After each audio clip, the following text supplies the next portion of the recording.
Hello and welcome everyone. My name is Mona and I am one of the instructor for this subject. In this video, I am going to explain the concept of use case diagram that we can use while doing the development of any software. And before that, let's see why we will use this concept while doing the development of any software. Now, when we will start developing any software, the first step is to gather the requirements from the user. So, all the set of steps that we need to follow to gather the requirements till finalizing it is known as requirement engineering. And you can see in this diagram, the first step that we will have in requirement engineering is requirement elicitation, and in that we can use different methods and concepts to gather the requirements from the user. After that, we will have requirement analysis, in which we can analyze the requirement that we had gathered from the user. After that, requirement documentation, where we can finally prepare the document, or we will document all the requirements and the information that we had gathered, on the basis of which we are going to do the development.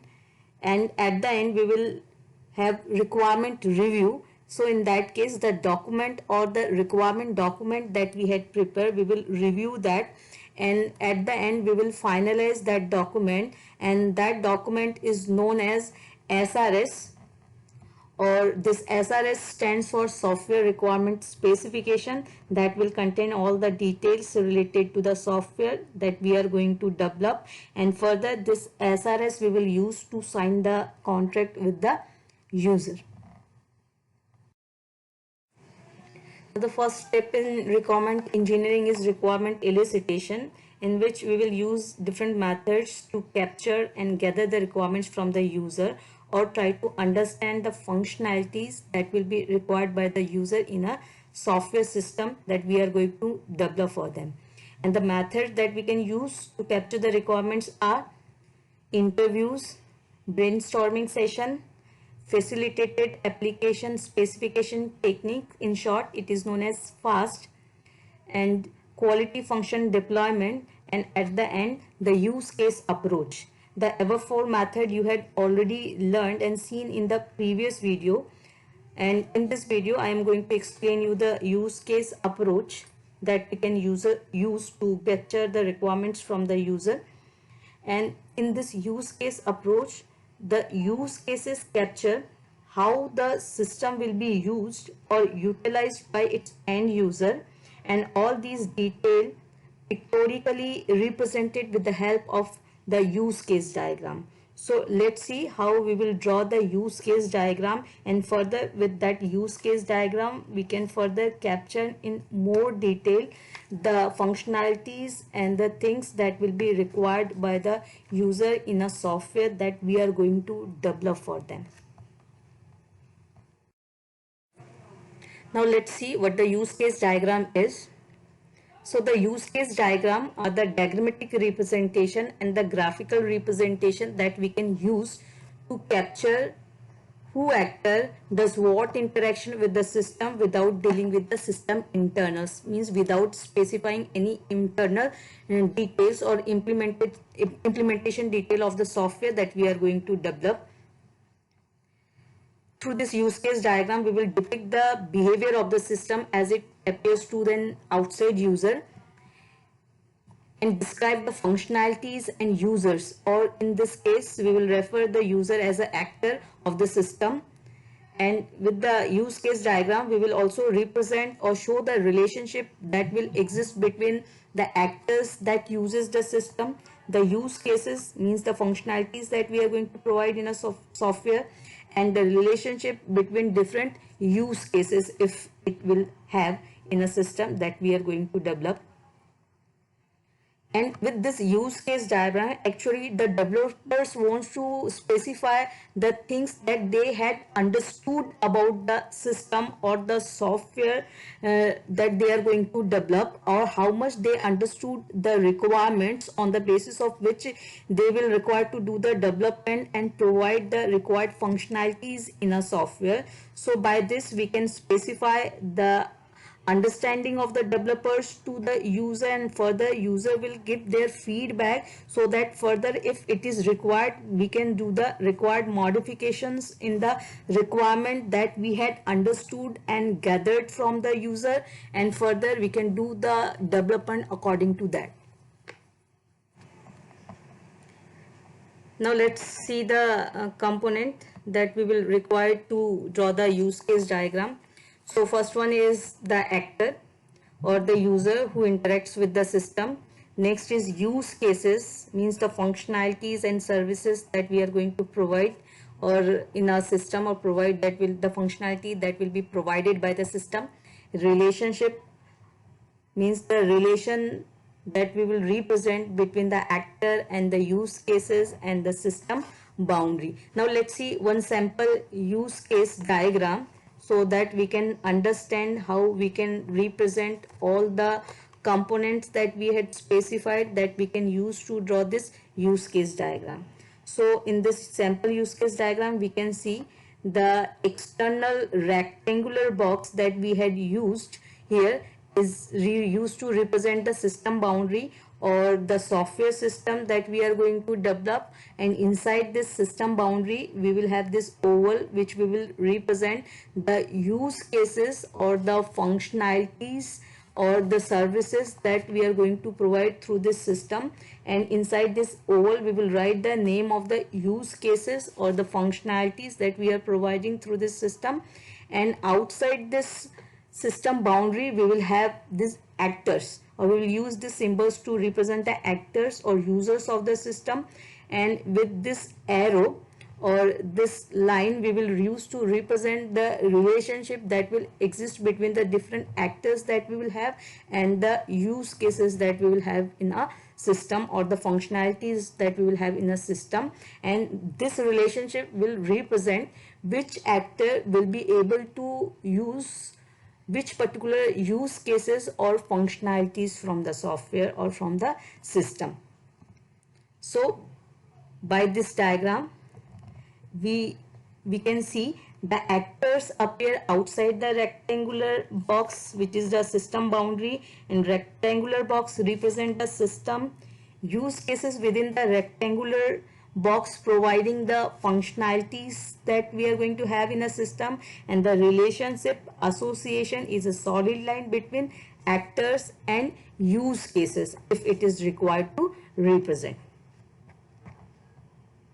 In order to understand the concept in a more better way, let's see one example which is based on the software that we are going to develop for result management or for managing the result of the students in any university or college. So here we are going to draw the use case diagram for the result management system that we will require to develop. Result management system means the software that we are going to have or that we are required, in which we can store the information related to all the students that we are going to have in a university or college, the details about all the subject that we are offering in a different year, in a different courses or in a different semester of different courses, and further we will have the examination corresponding to the different subject that is opted by the student, and after that the student will score marks, and that marks will get feeded in this system, and after that the system will generate automatically the result or the percentage or the grade that will be scored by the student in a particular semester or in a particular year. So let's see how we will draw the use case diagram for that particular software before starting to develop this particular system or software. So this rectangular box will represent the software system or the result management system that we are going to develop, and these are the different functionalities or the use cases that we will require in a software, and these functionalities we had identified which is required in this software by getting the requirements from the user, by having the interaction with the user, and by doing a communication with the user. So we had identified all this functionality on the basis of that. Now what we want to check, whether the functionalities that we had identified that is required in a system, is all these functionalities are correct, and actually these are the things which is required by the user in a system or not. So we want to verify that, and that's why we had drawn this diagram, or we are going to draw this use case diagram. After that we will show this diagram to the user and we'll take their feedback, so that we can understand how much we had understood about the system that we are going to develop, and further if it is required we will do any modification in the functionalities that we had identified, and after that we will start the development of the software. So let's see what are the functionalities. Maintain student detail. First functionality that we had identified for this system is maintain student detail. Maintain student detail means in this system we will have the facility to add, delete and modify the information of all the student in a university which is enrolled in a particular course. After that, maintain subject detail. The subject offered in a different courses of different courses in a semester or in a year. So maintain subject details mean we can add, we can delete and we can modify the details of all those subjects. Maintain result detail means through this functionality we can feed, we can add, we can delete or we can modify the marks scored or marks obtained by the student in a particular semester in a particular subject. Login. Through this, the users of this system will log in, and after that we can provide the access permission to those users, and by that they can use the available functionality in this system. Then generate result report means through this functionality the system will generate the result report of each individual student on the basis of the marks feeded in this system. And then view result. The users of this system will be able to view the results through this system, or the students will be able to view their result from the system. So let's see who are the actors of this system. First one is your data entry operator. Next actor is your administrator. Another user or actor of the system is your student, and the last one is the teacher, who is going to feed the marks scored by the student in a different subject in a particular semester or in a year. So let's see what is the use of this data entry operator.